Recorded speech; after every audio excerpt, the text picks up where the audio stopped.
Attention seeking. The phrase really bothers me now. I wish we could replace it everywhere. Every time I want to hear it, I want to say not attention seeking, connection seeking. I'm jumping in from the future back to this video that I made a couple of weeks ago, but I haven't edited it yet. Because I've been getting these comments lately, and they're about me. And I'm gonna have another video about comments too, but I'm not sure which of these will come out first.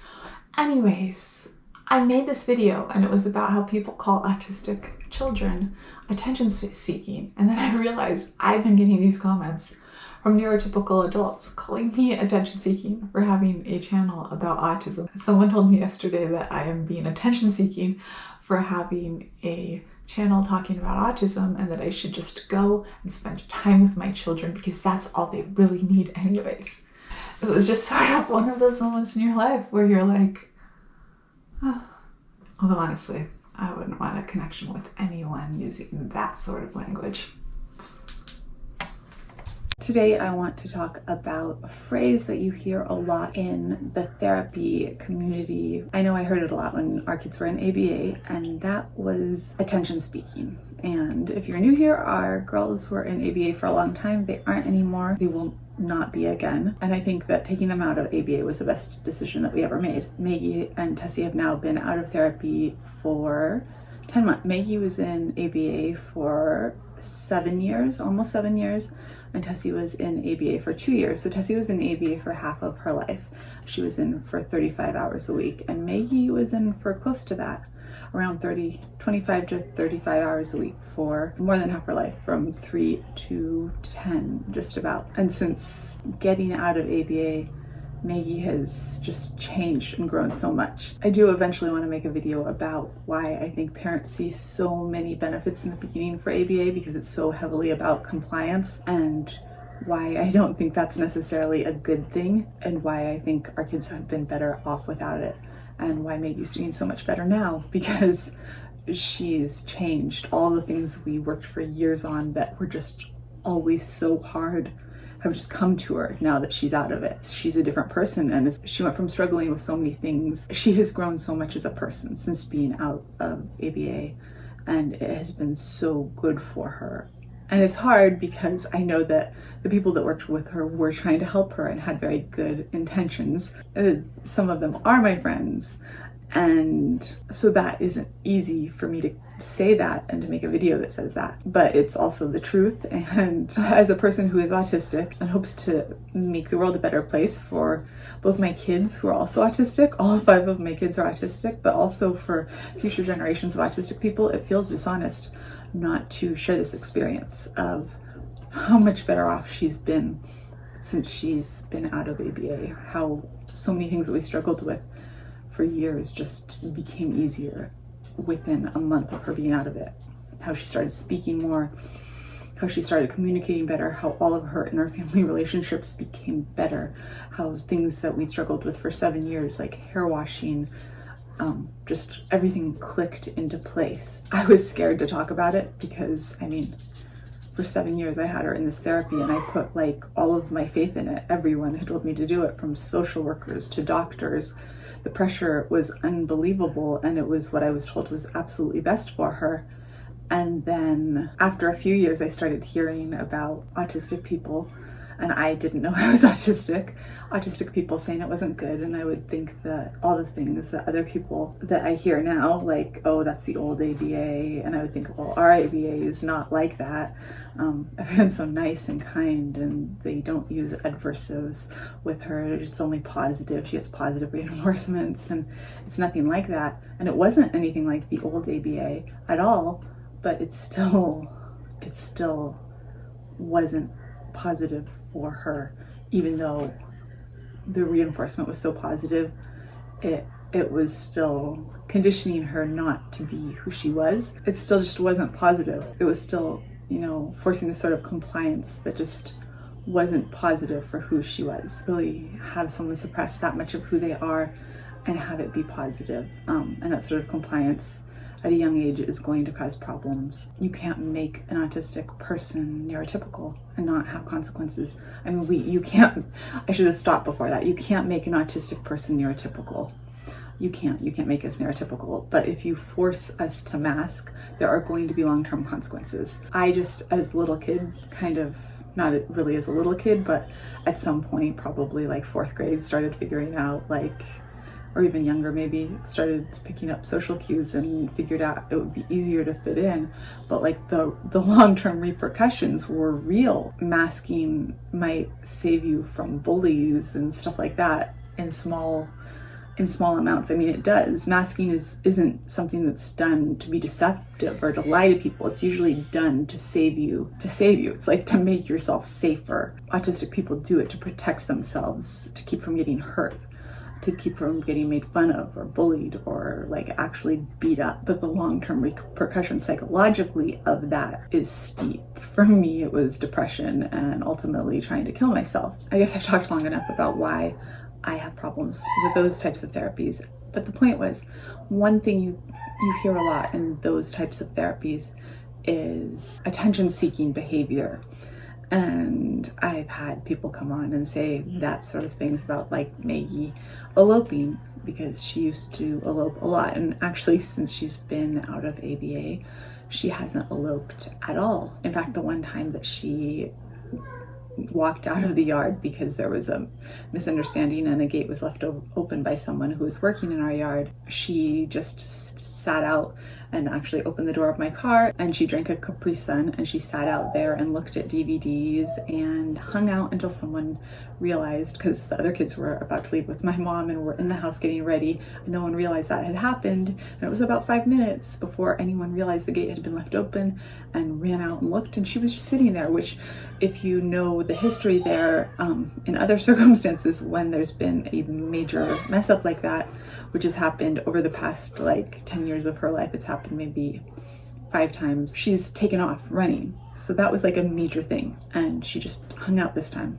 instead of taking off running like all of the other times. Anyways, attention-seeking behaviors. As a person who's autistic with ADHD, I do have a tendency to go off on tangents, so bear with me. In the world of certain therapies, you do hear a lot about attention-seeking behaviors, and that's saying that the autistic person is doing something just to get attention. And usually the answer given for these attention-seeking behaviors is that you're supposed to ignore them and that they will extinguish, that they'll go away. Just don't pay attention, don't respond in any way, and they will go away. And so that's usually what's done, as long as the behavior isn't dangerous so that you are forced to do something to stop it, the behavior is going to go away.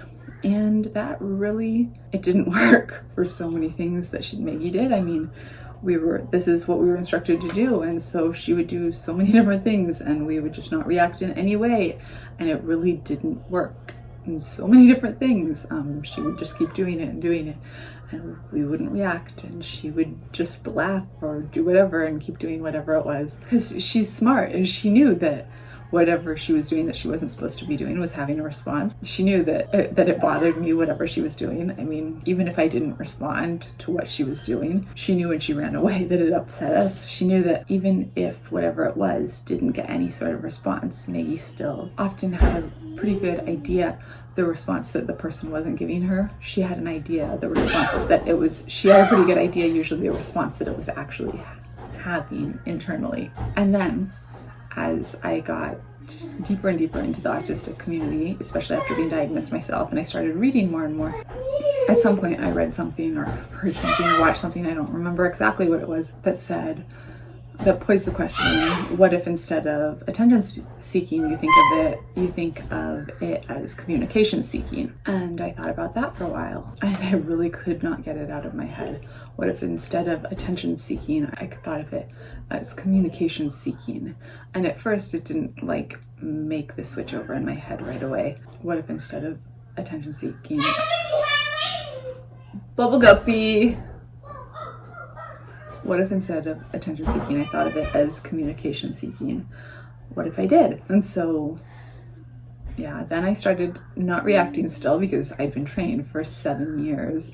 I mean, since her diagnosis, not to do that. But what if instead of attention seeking, I thought of it as communication seeking? But there was another change happening too, because I started thinking, what if I was treated like that? What if I was acting out, trying to make this connection? and I was just completely ignored all the time. I mean, if it is connection seeking, how would I feel? How would I feel if every time I was trying to reach out and communicate, I mean, even when I'm upset, how would I feel if everyone just completely ignored me?